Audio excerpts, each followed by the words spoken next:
10월 26일 화요일입니다. 출애굽기 38장 1절로 20절 말씀. 그가 또 조각목으로 번제단을 만들었으니 길이는 5규빗이요 너비도 5규빗이라 네모가 반듯하고 높이는 3규빗이며 그 네 모퉁이 위에 그 뿔을 만들되 그 뿔을 제단과 연결하게 하고 제단을 놋으로 쌌으며 제단의 모든 기구 곧 통과 부삽과 대야와 고기 갈고리와 불 옮기는 그릇을 다 놋으로 만들고 제단을 위하여 놋그릇을 만들어 제단 주위 가장자리 아래에 두되 제단 절반에 오르게 하고 그 놋 그물 네 모퉁이에 채를 꿰 고리 넷을 부어 만들었으며 채를 조각목으로 만들어 놋으로 싸고 제단 양쪽 고리에 그 채를 꿰어 매게 하였으며 제단은 널판으로 속이 비게 만들었더라. 그가 놋으로 물두멍을 만들고 그 받침도 놋으로 하였으니 곧 회막문에서 수종드는 여인들의 거울로 만들었더라. 그가 또 뜰을 만들었으니 나무로 뜰의 남쪽에는 세마포 포장이 100규빗이라 그 기둥이 스물이며 그 받침이 스물이니 놋이요 기둥의 갈고리에는 가름대는 은이며 그 북쪽에도 100규빗이라 그 기둥이 스물이며 그 받침이 스물이니 놋이요 기둥의 갈고리와 가름대는 은이며 서쪽의 포장은 50규빗이라 그 기둥이 열이요 받침이 열이며 기둥이 갈고리와 가름대는 은이며 동으로 동쪽에도 50규빗이라 문 이쪽의 포장이 15규빗이요 그 기둥이 셋이요 받침이 셋이며 문 저쪽도 그와 같으니 뜰문 이쪽 저쪽의 포장이 15규빗이요 그 기둥이 셋씩 받침이 셋씩이라 뜰 주위의 포장은 세마포요 기둥 받침은 놋이요 기둥의 갈고리와 가름대는 은이요 기둥 머리 싸개는 은이며 뜰의 모든 기둥에 은 가름대를 꿰었으며 뜰의 휘장문을 청색 자색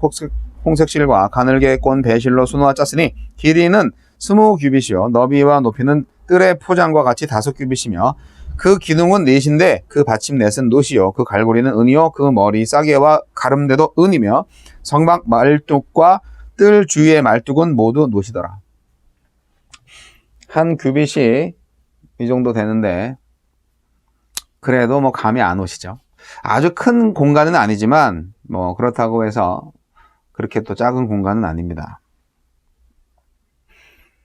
자, 성막들과 관련한 기물 제작. 네, 성막들에 관련한 기물이 오늘 나오고 있는데요.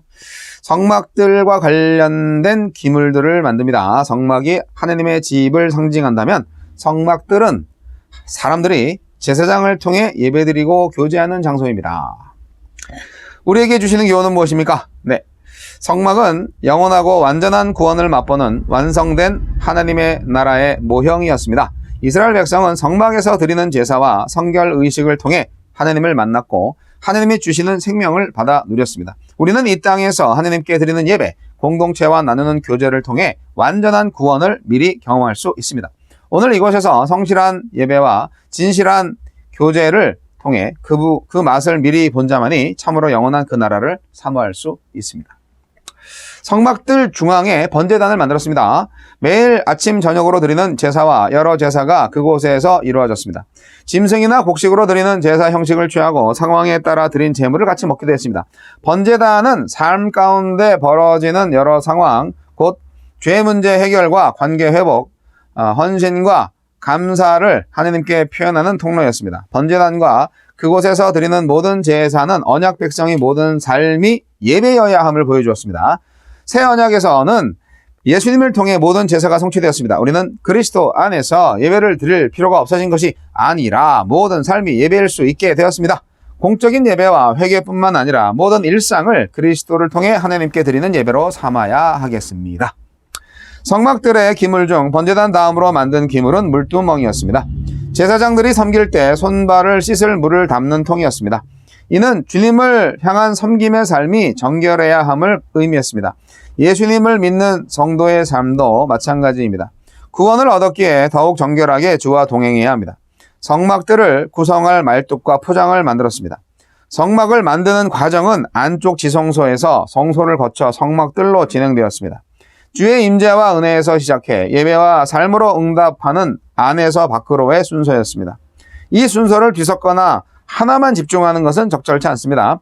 우리 역시 예수님 안에서 경험한 내적 은혜로 생각과 사고가 변화되면 그것을 삶의 걸음으로 고스란히 옮겨야 합니다.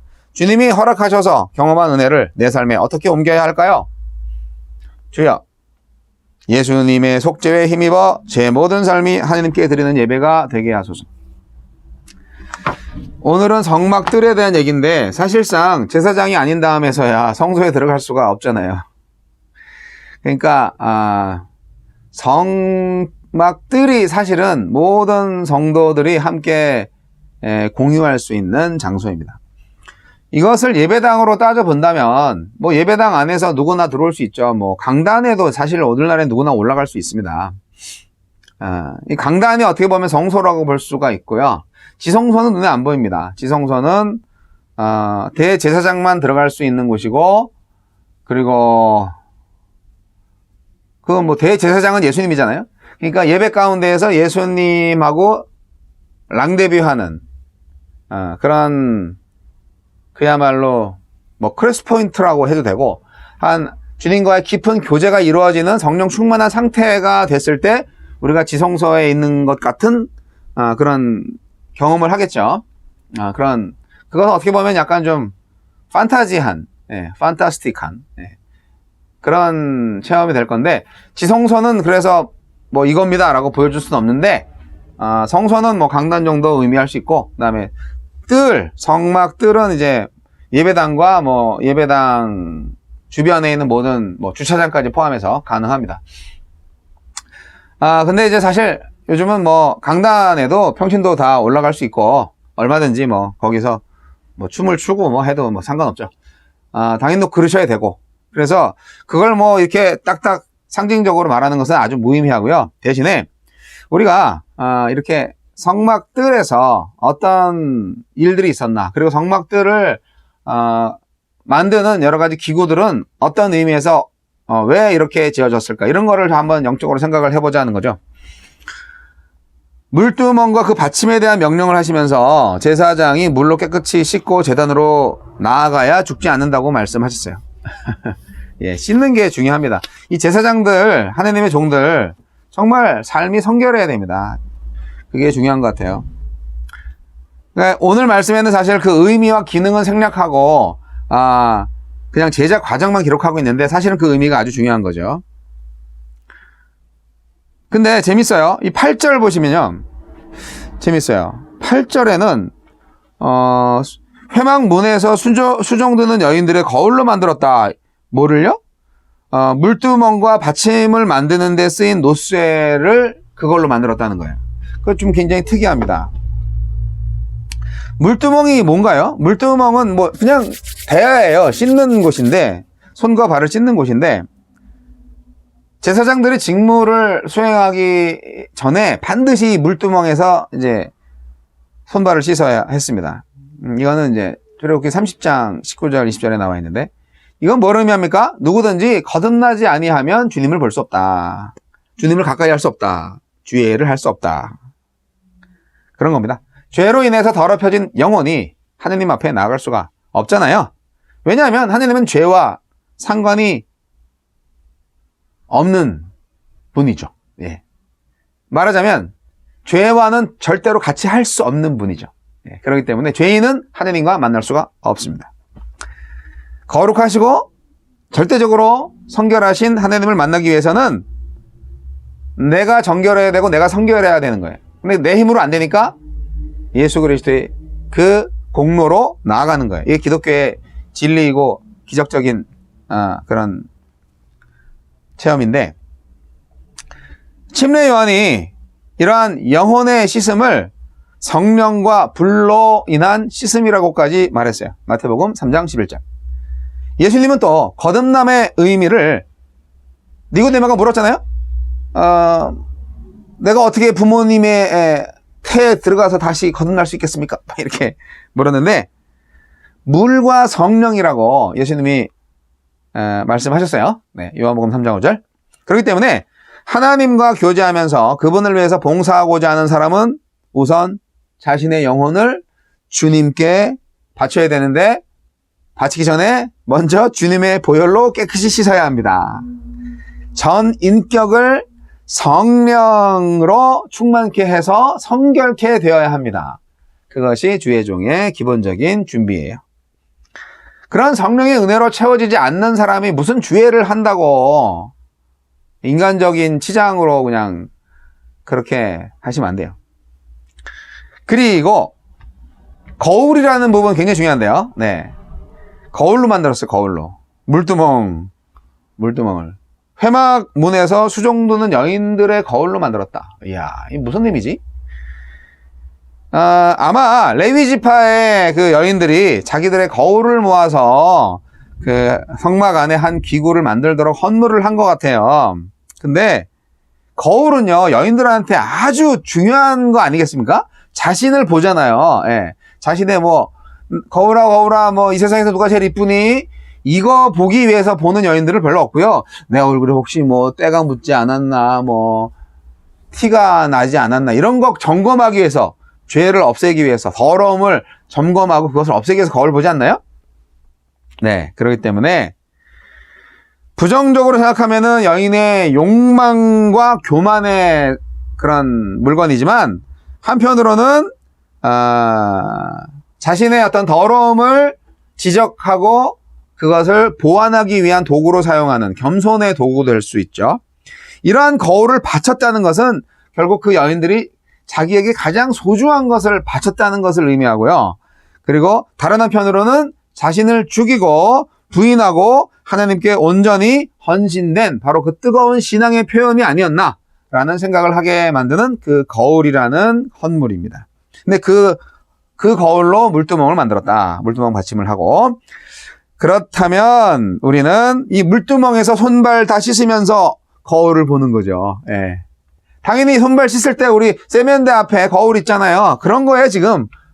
대신에 옛날에는 이런 현대식 거울이 없으니까 이제 노수로 거울을 했겠죠.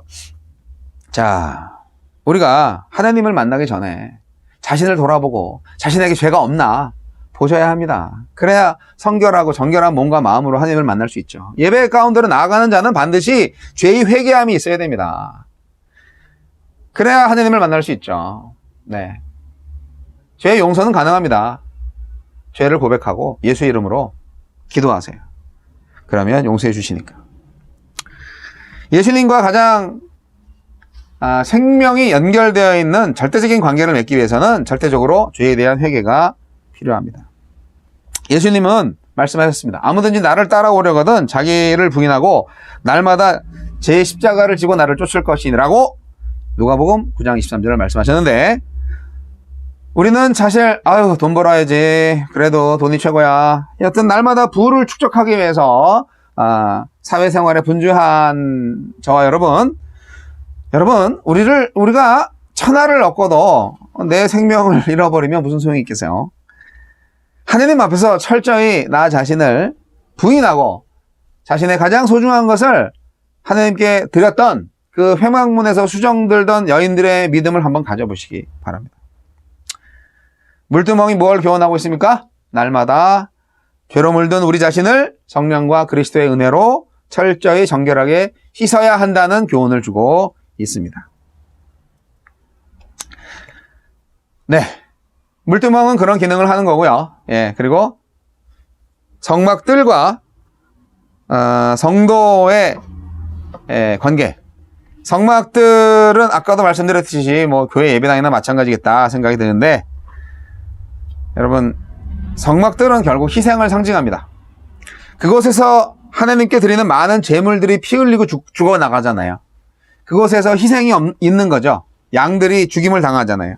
그 희생을 통해서 많은 백성들이 속죄의 제사를 드리고, 그리고 그 제사를 받으신 하나님께서 백성들의 죄를 용서해 주시잖아요.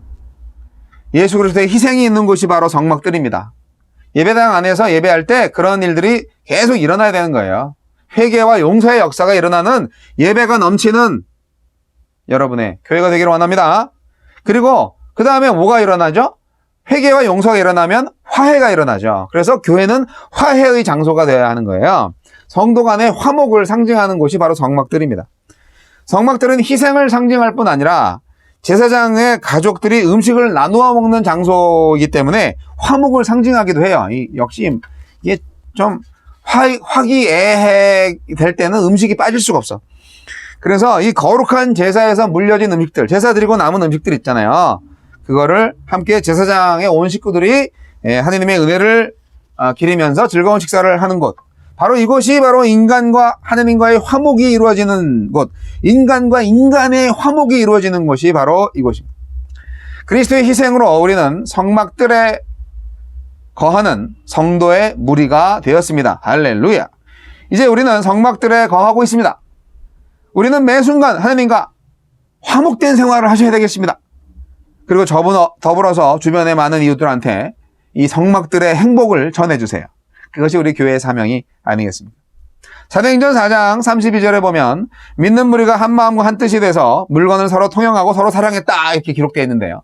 이게 진짜 교회고 이 성막들의 역사가 오늘날 교회에서 다시 회복되어야 합니다. 오늘 우리 교회는 하나님과 바른 관계를 유지하지 못할 뿐 아니라 파벌과 분쟁 그리고 각자의 이익만을 추구하는 그런 작태로 인해서 아주 깊이 멍들었고요. 좀처럼 화목을 못하고 계시죠. 분열되어 있고 맨날 남 탓하고 있고 하나님 앞에서 죄입니다. 성막들의 화목을 회복하셔야 됩니다. 하나가 되어야 합니다. 성막들에 거하는 무리로서 우리가 어떻게 서로 헐뜯고 비방할 수가 있겠습니까?